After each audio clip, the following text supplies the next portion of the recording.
Hello and welcome to Comic Solving Problems. I'm Stephen Allen. And I'm Eric McElroy. Good evening. Welcome to this streaming comedy show where we take a look at the news, look at the problems within, attempt to fix the problems, fail, retreat for another week, and then do the same the week later. Yes, exactly. And if you are enjoying the show, which is a bit early to try and say that, we'll have some details for you where you can spread the link around. You can also do some contributions and also tweet. We'll put those little addressy things up later on. And happy day to you, Mr. Eric McElroy.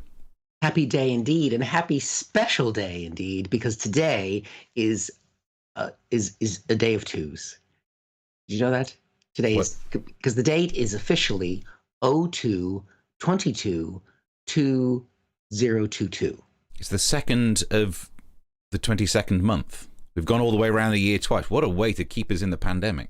No, I'm doing the date properly, the American way, the way that America does it versus the rest of the world. So that is the correct day because it is the second month, 22nd day of the 2022nd year. No, that makes so much sense because you would do the moderately big measurement, then the smallest measurement, then the biggest measurement because that goes in exactly the right order. Exactly.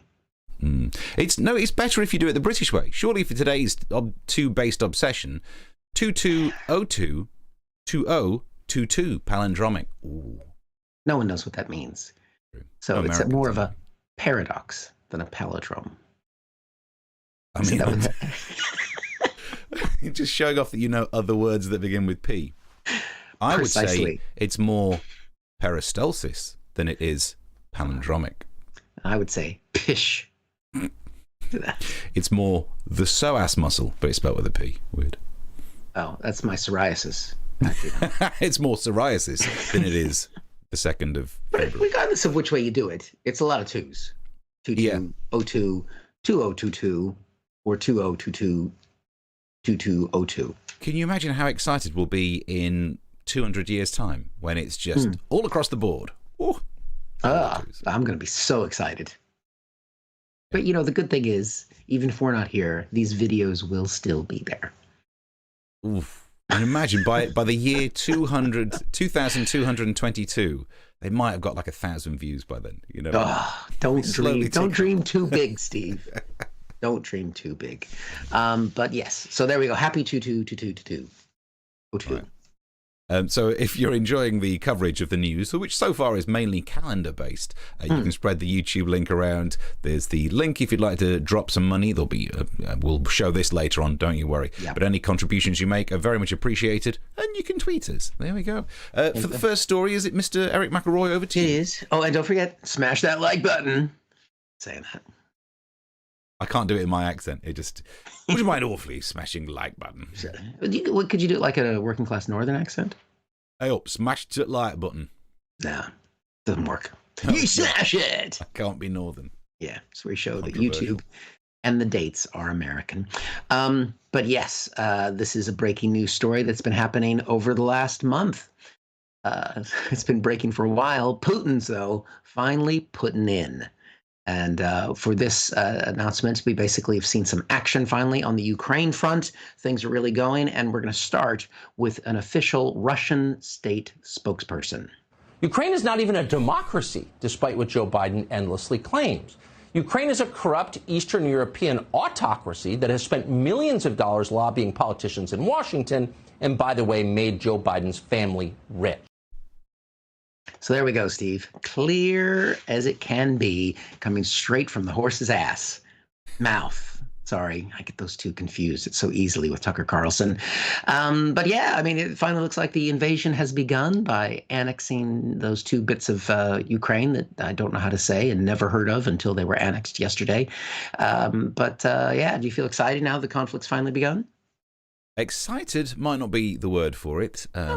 It was an interesting approach to it. I did quite like almost because the quandary was surely Putin's not going to go over a sovereign nation's border.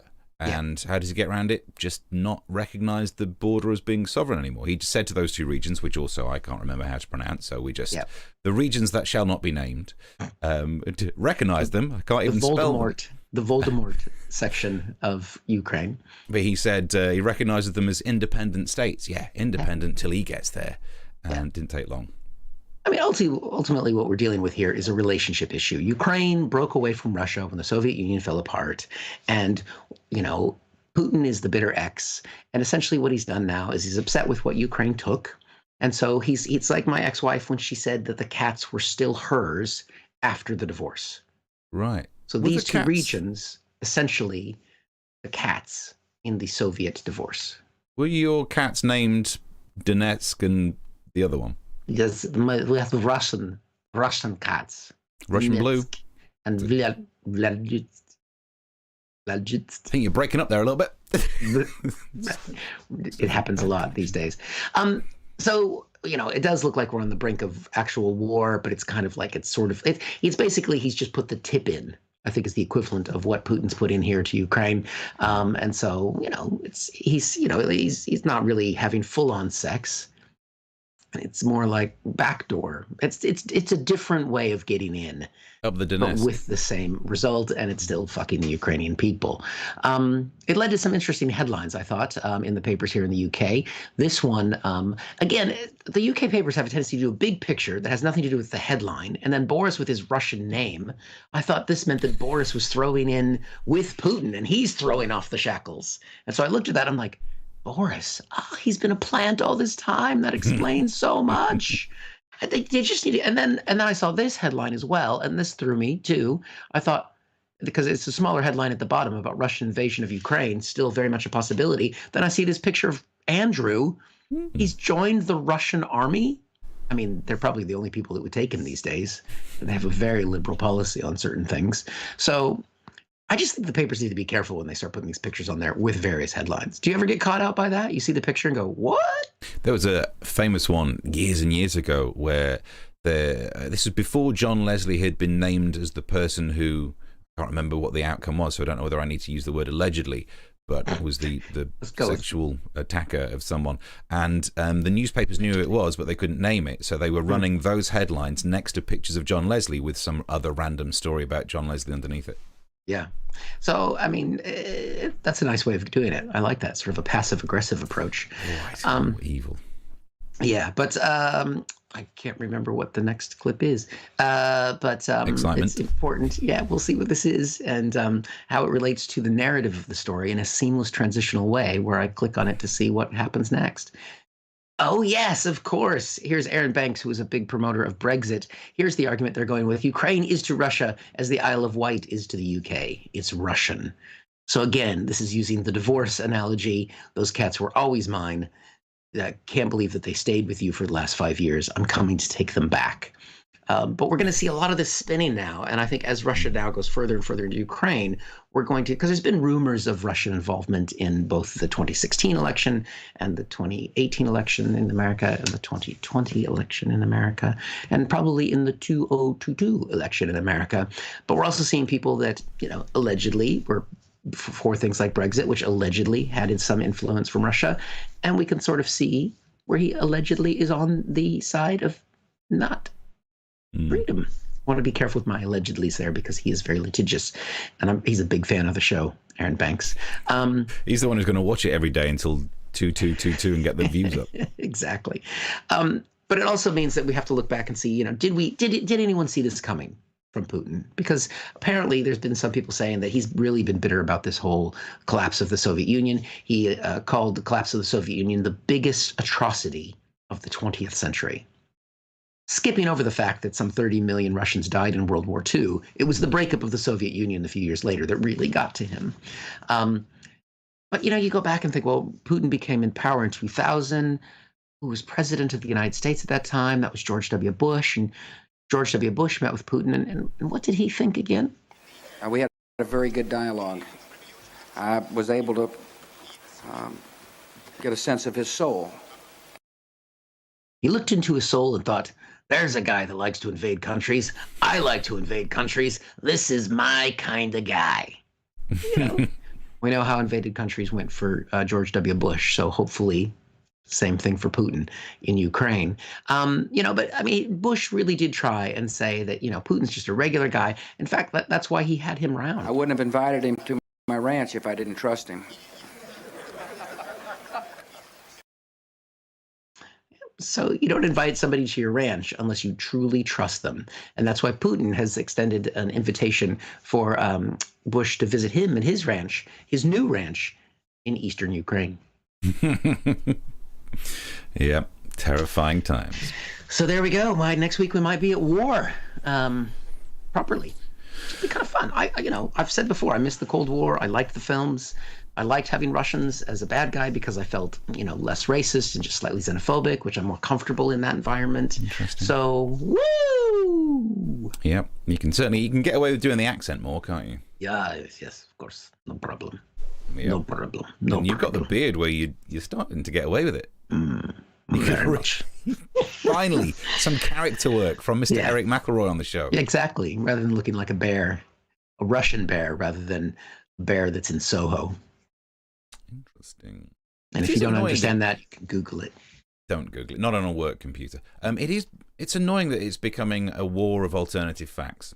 Yes. Like now, the area of debate, the sharp edge of the conflict is about whether you now deem these two areas that no one's ever heard of as independent or not. Which is just obfuscation, or it's just graying everything so that then you can say, no, we didn't start a war. This is the annoying thing about the world that we live in. Nothing is as precise as it should be. No, it's only going to be 100 years after it that you know if it was a war. Back in the day, they called things war. Yeah. Right? The Great War. We know what that is. It's a war. World War II even tells you how many there's been. But this is just, we're sending in peacekeeping troops to shoot people. It is much quieter when someone's shot. They stop talking. Okay. Well, I look forward to future weeks of coverage of this. Yeah. So we'll take a quick look at the comments there. Hello. Oh, yeah. Did we forget to mention this is another pre-recorded week? Yeah, we did. Sorry, guys. We will catch up on your comments and hopefully be able to take a peek at them as the show's happening. But once again, is it live? Is it digital? It's 2222222. Who knows? So, hello, everyone. And please participate in the discussion in the comments. We may all be messaging, but I also get a strong feeling that I'm just about to tuck into some food right now in a restaurant. I'm fasting today, so no food for me. I'll make up for it. Don't you worry. Thank you very although much. At some point, I'm going to have to join that diet as well, because stuff coming down the pipeline where they're going to see more than just this of me. So, back into porn. Well done. Yeah. And that's the name of the website, backinto.porn. Should we just crack on to the next story then? Yes. What have you got for us, Mr.? Keep the comments coming. Good news. It's bye-bye COVID. Bye-bye COVID, goodbye. This show started back in the day when this COVID thing happened. We weren't allowed to leave the house, so we thought we'd do some streaming comedy shows. And just 2 years later, what a success we could have been. But nevertheless, we're still doing these. And it feels like a step change. Things are different now. We are about to lose the same phase. Now, Boris Johnson has pointed out that COVID hasn't gone, but we're certainly going to act like it has, I think was the take-home message from his speech. So we can see some of the front pages, got the headline from the Metro. Now it's over to you. Treat COVID the same as flu, which I agree with. I do think we need to strengthen up our attitude towards flu as well. But long game, this is going to be one of the flus that goes round. So now he's saying that we should be relying on the common sense of the British people. Okay. And the last time that happened, when he mentioned relying on the common sense of the British people, that weekend it was sunny and like 1 million people turned up to Bournemouth. Which is what I think is interesting, is that the kind of people who for the last 2 years have been saying stop with the restrictions, just leave it to the common sense of the British people, are the same folk who've spent the last 10 years saying, no one's got common sense these days. Pick a side. You can't have both.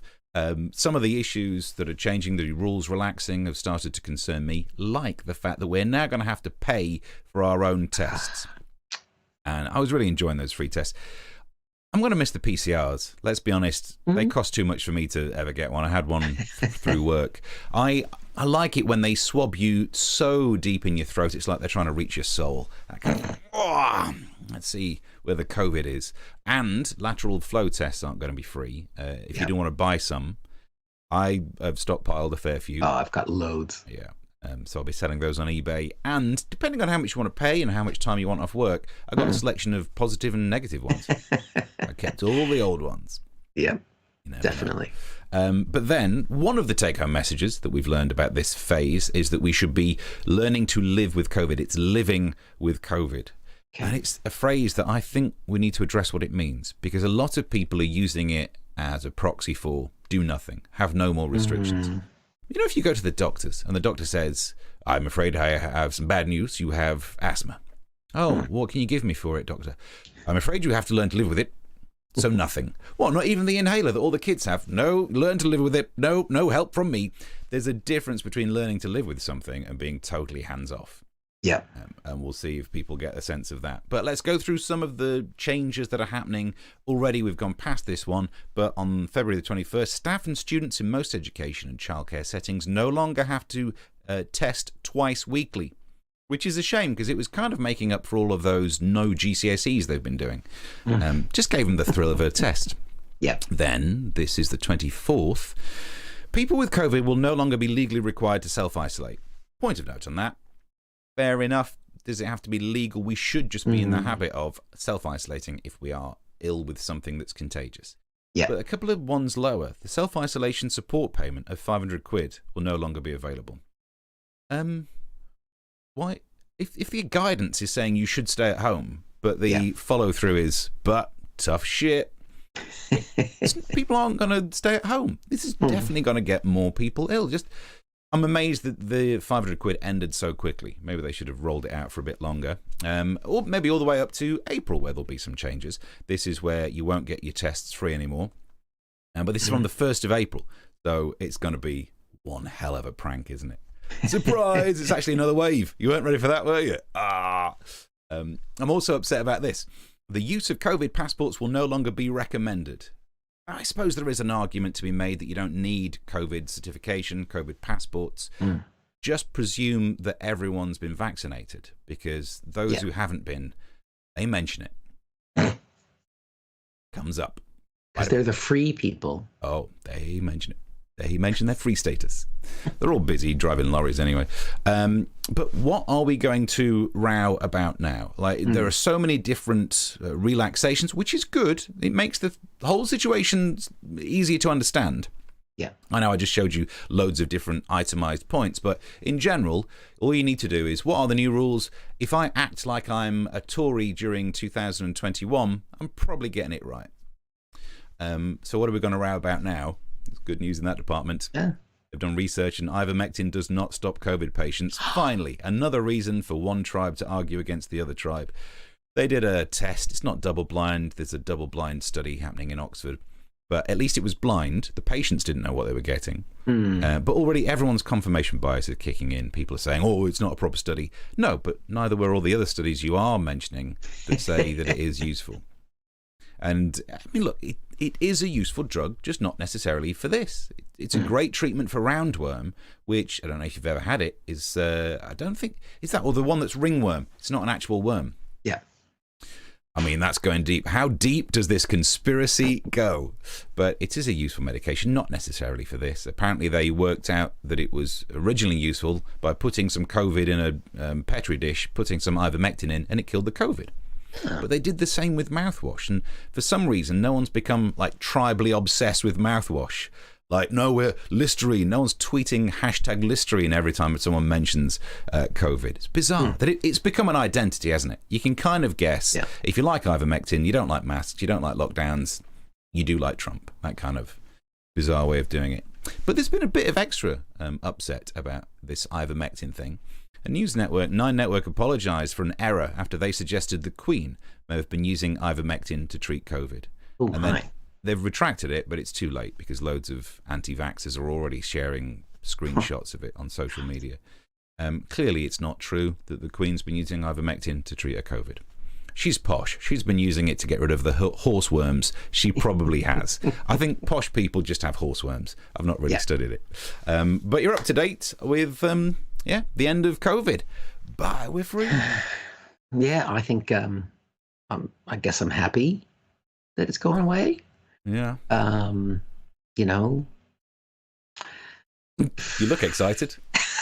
Shut I mean, we're going to the States in April, and it'll be interesting to see finally what it's actually like there. And, places that have been more, because a lot of places in America, they've been wearing the masks. America the police are a little more aggressive there. We've all seen the videos of people getting in fights over masks. We're here because the British people don't really do confrontation that way. They just complain about someone not wearing a mask at home and whinge about it later. So it's a different thing. So I'm looking forward to that. Having a mask and having a gun seems more appropriate in many ways. For your American trip, have you got a different mask, like one that's made out of Kevlar? Yeah, exactly. They've all got American flags on them. Of course they have, just in case you forgot where you were. Just in case I forget where I am, and just to make sure people know I'm American, because you wouldn't want to be Canadian. Ugh. Interesting times. So I mean, even though there are fewer restrictions now, I feel like we should look into it to see which restrictions are still in. I don't think there'll be any left by then. No, I think that's unless you go to Scotland or Wales or Northern Ireland. Yeah, and actually international travel will still international travel. So anywhere else in the world, except for I think Denmark. Yeah, they've also dropped all their COVID things, and cases have spiked. It's massive, massive spike. I mean, bad luck, isn't it? God, what we're not have that spike because we're stopping the testing. Yep. And one of the other reasons we wouldn't have that spike is because we've had high case numbers all the way through. Yeah. Just terrible. You look at the graph and go, somehow we've avoided having a spike. We consistently just had ridiculously high numbers. It's like in the Avengers film. How do you control your anger? Do you want to know my secret? I'm angry all the time. Yep. We've hulked this lockdown. Yeah. And having a high death rate, that's been helpful as well. All of those things that we've done so successfully here in the UK. Yeah, look forward to that review. Right, you can hang on. Let me do some of these details. Oh yeah, there you go. If you enjoy, spread the link on YouTube. You can do some chat in there, and we'll read this after I'm probably on dessert by now. Might be having a dessert. I'm still hungry. Yeah, well, I probably aren't. That's why I'm having a dessert. Shouldn't go to one of those fancy restaurants. You can also drop some money in there because some of us need to pay for going to a restaurant. It's the truth. Yeah. I can't afford that money when I work like this for a living. And also send any messages and screenshots of you watching this on your big telly, please, to our Twitter address there. I like those. Remember when we had people in Canada watching, sending us there? Yeah, but now they're all busy queuing up in lorries or something. Yeah, something like that. So so we've got some more stories to talk about. Just a few things to wrap up, I think, don't we? Yeah, in the any other business. Wait, let me make sure that we're now that we're all relaxed. I'm just gonna. Now these are stories you won't believe. Dun, dun. We need a jingle for that, probably. Yeah. We do need to sing for it. Well, this is fun. It's funny that we mentioned Canada because this is a story from Canada, of course, that the Canadian police have finally sort of reclaimed Ottawa. Freedom for Ottawa! No one has ever said. But as the trucker protests are ending, and now I haven't really paid much attention to these trucker protests, but it seems to be coming up. Some of our right-wing friends in media have been using this to say that Trudeau is just as bad as Putin, which is completely horseshit. Trudeau hasn't invaded anything unless it's a party, and you wouldn't know he was there because he'd be blacked up. But Trudeau, it's not the same. But apparently these protesters have said that they've that they're encouraging trucker or lorry protests around the world. And there might be one happening in America coming up in the next week. And I was thinking, well, there wouldn't be any point in doing it. Because basically what happened, they brought all these big trucks in to Ottawa and brought the city to a standstill. That protest just wouldn't work in London because we're already at a standstill. You wouldn't be able to tell a difference with the traffic if you did that here. Yeah. I saw a protest trying to get into the Dartford Tunnel every day. You're right. Yeah. So, it's not any good. Another story that you won't believe, Steve, this is one that's really pretty, I think it's really up your alley, is an ex-teacher who fed students semen-laced cupcakes, sentenced to just 41 years. Wow. Yeah, there's a lot to get your teeth into with that story, as it were. But basically, they weren't nice people. She and her husband were sex offenders, and they were baking cupcakes. She was a teacher. He was a police officer, so respectable people in the community. And he was putting his junk in the junk food and handing it out at school. So lesson is, don't take cupcakes from your teacher. Yeah. I saw that headline in a different newspaper, and it said that teacher put husband's sperm in cupcakes that she'd baked for the kids, and I thought, it didn't say how many cupcakes she'd done, because if she'd like whipped up 2 dozen, the poor bloke was going to need a rest. There are many victims in this story, and the fact that he can't walk for a week might be one of them. Yeah, he's not one of the victims in the story. No, when you read the story, he's kind of the perpetrator, but still. Because I don't think anyone's ever been sexually assaulted into putting semen in a cupcake. No, just drained, I was thinking. More just, dehydrated. 41 years, was there greater details to what they did? Because 41 years seems a lot just for the cakes. Yeah, there was some other stuff in there that makes it a less humorous story, so I don't want to talk about those things. What was in the brownie? Should have gotten a lesser sentence for that. These brownies taste like shit. Exactly. I'll pass on your compliments to the chef. Lovely. Yeah. So there we go. Shocking stories, only in America. Yeah. Did you have any believable stories? I got some unbelievable stories. I'm just trying to get my head around the mental image of like, this is not icing. But get stuck into, you won't believe it. Let's get the mouse sorted. So, we need to talk about this story, even though I've done this one to death on social media, but it's just the best story from the Winter Olympics, where a skier suffered unbearably painful frozen penis. Sadly, because we're now doing things pre-recorded every so often, we've got a lot of busyness going on. But let's be honest, if we were doing this live and I didn't have a radio show to do, yes, we would have had a version of Frozen, Let It Go, Let It Go, that was him singing to a doctor because his penis was hurting. That would have been it. It would have taken all day. It would not have been worth it, but they would have been singing. I would have thought you would have done a conversation with you and the frozen penis. That is a possibility as well. Yeah, I could have done that. Yeah. Yeah, and then that would have been the moment where you say yes because you're used to talking to a dick. That just slammed me there. But look at the pose. I went around to find that picture as well. That's exactly the one. A couple of interesting facts is that it was meant to be a 50-kilometer cross-country skiing, but they'd chopped it down to 30 kilometers due to the weather. Not the only thing that got shorter. But apparently, no one else got a frozen penis. And it's his fault for not wearing trousers, I guess, or something. But it just seems bizarre that he got a frozen penis and no one else did. Was he not wearing enough protection, or is he just really humble bragging the arse out of this one? Kind of, we're all wearing thermal underpants, but it gets pretty cold down by the knee. Is that when you're dragging it through the snow, you know what I mean? But apparently, hopefully, everything should be all right. I mean, the problem was he went and put a heat pack on it straight away. And it's like when you're outdoors all the time and run your hands under hot water, it hurts. So he had all of those pains. He took silver, but hopefully he'll be back next time taking gold in the women's event. We'll see how that goes. Another interesting... Maybe he was circumcised. So they didn't have that little cap. The snood, yeah. Yeah. The penis snood. Which I think they were some of the bad guys in Doctor Who, weren't they? But you can imagine they almost look like that, didn't they? The Ood. I didn't do Doctor Who. Did you not do Doctor Who? Never mind. Another story that you won't believe is the story of a swingers club with 43 rooms and realistic dogging zone faces devastating closure. No. So, a couple of things to go through on this story. Realistic dogging zone. They lower the temperature so you feel like you're outside. Every so often they send cars past just to worry you, and then they send in a fox to sniff your bumhole.